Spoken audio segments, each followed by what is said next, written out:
కల్కి అవతారం గురించి ఎప్పుడూ వినని అరుదైన విషయాల గురించి ఈ రోజు తెలుసుకోబోతున్నాము. కొన్ని వేల సంవత్సరాల క్రితమే మహర్షి వేదవ్యాసుడు తన దివ్య దృష్టితో చూసి సంస్కృతంలో రచించిన దాన్ని తెలుగులో రూపాంతరం చేసి ఇప్పుడు చెప్పడం జరుగుతుంది. హిందూ ధర్మ గ్రంథాలలో ఇలా చెప్పబడి ఉంది: ఎప్పుడెప్పుడైతే మన భూమిపై అధర్మం, అక్రమాలు పెరుగుతాయో అప్పుడప్పుడు విష్ణుమూర్తి ఏదో ఒక రూపంలో భూమిపై అవతరించి దుష్టులను శిక్షించి ధర్మస్థాపన చేస్తుంటారు. మత్స్య, కూర్మ, వరాహ, నరసింహ, రామ, కృష్ణ అవతారాలు వీటికి నిదర్శనలు. శాస్త్రాలలో విష్ణుమూర్తి దశావతారాల గురించి వర్ణించబడి ఉంది.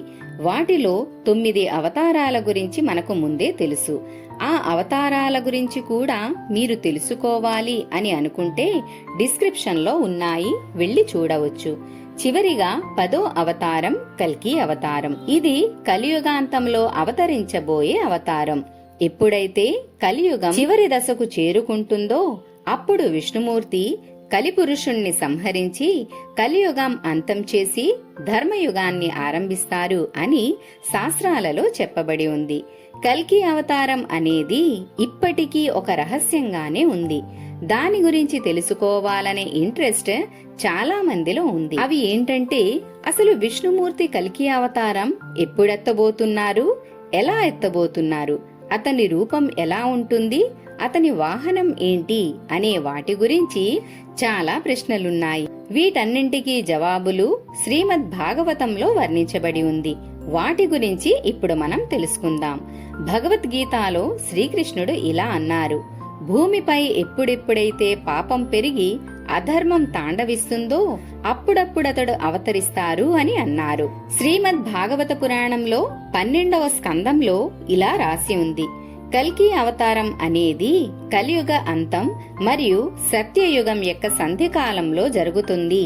అంటే కలియుగ అంతం జరగబోయే టైంలో కల్కి అవతారం ఎత్తబోతున్నారు అన్నమాట. మన ధర్మ గ్రంథాలలో కల్కి అవతారం గురించి ఒక శ్లోకం చెప్పబడి ఉంది. అందులో కల్కి ఎప్పుడు మరియు ఎక్కడ జన్మిస్తారు, వారి తల్లిదండ్రుల గురించి కూడా వర్ణించబడి ఉంది.